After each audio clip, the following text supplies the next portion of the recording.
Y un reportaje en el periódico New York Times aludía a la fatiga pandémica de los brotes que sufre Europa, asegurando que son el indicio más revelador de que la gente está confundida o que ha dejado de atender las indicaciones. Muchos medios han hablado en España de un hartazgo que pone en riesgo las medidas. Todo a partir de un informe que la Organización Mundial de la Salud publicó en octubre con recomendaciones para hacer frente a este fenómeno psicológico que se define como desmotivación para seguir los comportamientos de protección recomendados. Vamos a hablar ya con Wenceslao Peñate, que es psicólogo y nos puede aclarar un poquito más en qué consiste esa fatiga pandémica. ¿Qué tal? Muy buenos días. Buenos días. Bueno, fatiga pandémica, así es como se ha denominado, esa pasividad, ese hartazgo, digamos, de la ciudadanía, no de toda, evidentemente, por un poco alargarse tanto en el tiempo, ¿no?, esta situación. Sí. Es un efecto típico de las personas que se someten a un estrés prolongado. Normalmente el estrés agudo es un estímulo, nos favorece. Cuando empezamos con la pandemia y el confinamiento estábamos muy activados, muy positivos, muy optimistas, pero claro, cuando se prolonga en el tiempo, digamos, todos tenemos unos recursos limitados. También tenemos unos recursos psicológicos limitados. Y aparece lo que se conoce como esa fatiga pandémica, que se denomina síndrome de agotamiento vital, en algunos casos, donde las personas pues se desaniman, se desmotivan, ya empiezan a no gustar las cosas que antes les gustaban, ya no tienen tanto interés en seguir las reglas.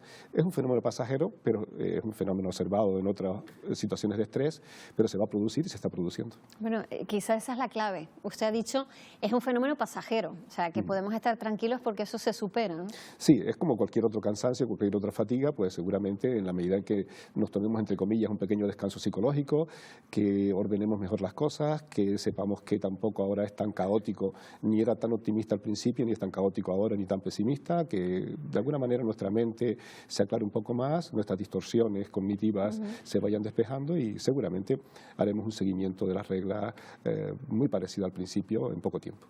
Y puede que sea usado como una excusa por determinadas personas un poco para relajarse en las medidas de seguridad, para justificar que a lo mejor tienen una actitud más pasiva ante esas medidas. Es complicado decir qué causa qué, ¿no? Qué dispara cada cosa. Lo que sí es cierto es que cuando tenemos que tomar medidas que suponen pues una limitación importante de nuestra vida cotidiana, sobre todo la vida cotidiana que estábamos acostumbrados, lo habitual es que las personas lo hagan durante un tiempo también limitado. Llega un momento en que se cansan, no lo entienden, no lo procesan bien, y eso hace que, sobre todo algunos colectivos, por ejemplo la gente más joven, que son de los datos que hay hoy día de estudios son muy significativos, porque aparentemente la pandemia, el confinamiento afectó en principio a las personas mayores, pero ahora a quienes más está afectando son a los jóvenes y adolescentes, que son posiblemente aquellas personas que más cansancio sienten de que sus vidas, entre comillas, se hayan visto prolongadas. Se han visto más modificadas, claro, tienen más actividad, ¿no?, diaria, más vida social también, ¿no? Sí, sí, para ellos el cambio ha sido muy significativo. Claro.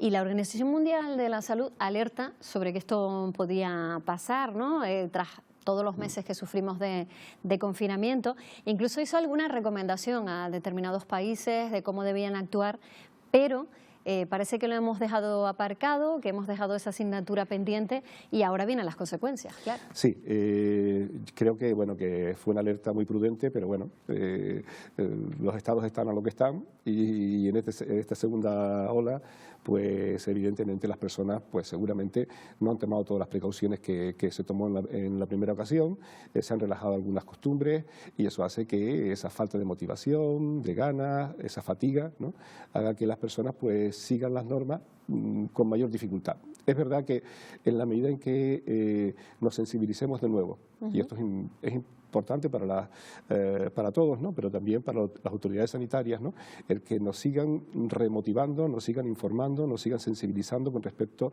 a qué puede ocurrir y cuáles son las consecuencias que podemos tener.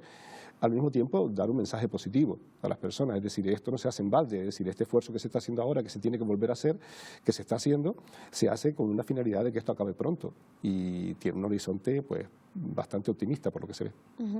En esas recomendaciones, la Organización Mundial de la Salud habla de dos cosas, de la transparencia y de evitar un poco las medidas contradictorias. Claro, llegó el momento de empezar a desconfinar, que ahora todas estas palabras ya las admite la Real Academia de la Lengua, y cada autonomía empezó a tomar medidas según la situación, según lo que decidiera cada dirigente político. ¿Eso ha podido desconcertar más a los ciudadanos, desorientarnos más todavía? Seguramente, seguramente. Está claro que los frentes de análisis de los efectos de la pandemia y del confinamiento son muchos, ¿no? Que evidentemente, si uno apela a la situación económica, seguramente comprende por qué hubo esa apertura a partir del 15 de junio, ¿no? Y esa promoción al consumo y a salir, ¿no? Que se hizo, ¿no? Pero seguramente, si lo analizamos desde el punto de vista de la salud, fue posiblemente un poco frívolo. Es decir, seguramente si hubiéramos mantenido algunos comportamientos relajando las costumbres y un dato importante que dice la OMS es que además lo viviéramos de una manera uniforme, es decir, de tal manera que no hubiera discrepancias, que no hubiera inequidad o que no hubiera una sensación de injusticia en algunos casos, ¿no? Seguramente lo habríamos conseguido. Pero bueno, son distintos puntos de vista. A algunos de nosotros nos llamó mucho la atención ese post-confinamiento tan aperturista, ¿no? Tan descontrolado, ¿no? A lo mejor para un economista o los responsables de la economía dirían, bueno, pues era necesario, estaba justificado, ¿no? Claro. ¿no? Y las repercusiones, ¿podrían haber repercusiones de las que no hemos sido todavía conscientes? Una persona, sobre todo que a lo mejor esté en un estado de sensibilidad especial o con unas circunstancias particulares y ya, bueno, no digamos si hubiera un segundo confinamiento, ¿no? Sí, los datos son bastante, los estudios además son transnacionales, no solamente son del primer mundo, hay datos ya de muchísimos países sobre el impacto psicológico de la pandemia y el impacto que puede tener en el futuro, ¿no?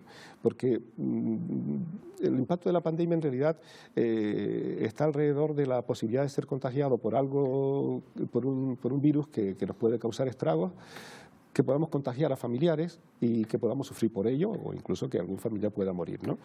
Pero sin embargo el confinamiento y el posconfinamiento tiene ya otros componentes, ¿no? Y tiene que ver con las limitaciones económicas, las dificultades laborales que estamos viendo ahora. No se ven mucho porque hay muchas ayudas, pero se van a ver seguramente a medio plazo. Las personas van a empezar a sentir, pues aquellos que hayan perdido un ser querido lo van a empezar a sentir.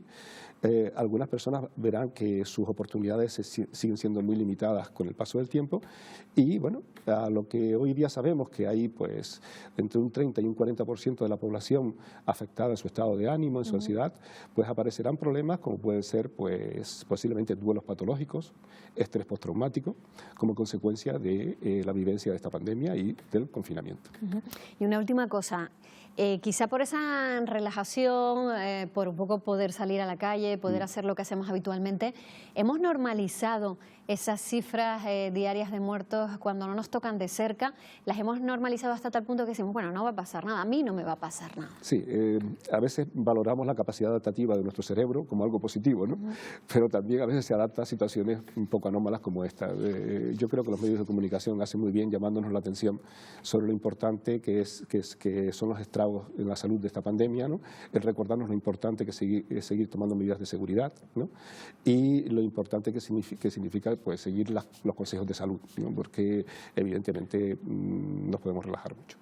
Pues Wenceslao Peñate, muchísimas gracias por aclararnos todas estas dudas. Me quedo con esa idea de que por lo menos esa fatiga pandémica y estos traumas son pasajeros, a ver si es así. Sí, creo que hay que afrontar, la medida en que vayamos haciendo un análisis más realista y que lo iremos haciendo seguramente, esto es una fase más de cómo nos adaptamos a una situación crítica, seguramente pues esta fatiga irá desapareciendo. Pues muchísimas gracias, buenos días. Un placer.